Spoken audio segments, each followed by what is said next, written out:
ఏంటి మనసుతో చేసే ప్రార్థన, ఏంటి ఆత్మలో చేసే ప్రార్థన? మనస్సుతో ప్రార్థన చేస్తే, ఇదిగో మా పిల్లోడికి బ్యాగ్ కావాలయ్యా, పెన్ను కావాలయ్యా, షూస్ కావాలయ్యా, ఇంటి మీద ఇంకొక అంతస్తు కావాలయ్యా, మా అమ్మాయికి వివాహం అవ్వాలయ్యా, ఇవన్నీ పెట్టి ప్రార్థన చేస్తున్నావంటే నువ్వు మనసుతో చేస్తున్నావు ప్రార్థన. మనస్సు అంతా భూమితో పెనవేసుకొని ఉంటది గనుక భూ సంబంధమైన విషయాలన్నీ పెట్టి చేస్తుంటావు ప్రార్థన. ఆత్మలో ప్రార్థన చేస్తున్నావంటే పర సంబంధమైన ఆలోచన కలిగి ప్రార్థన చేస్తున్నావు.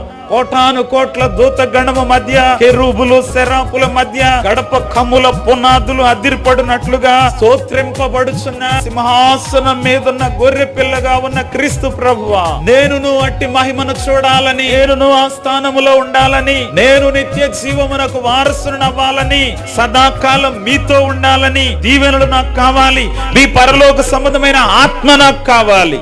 ఇది ఆత్మలో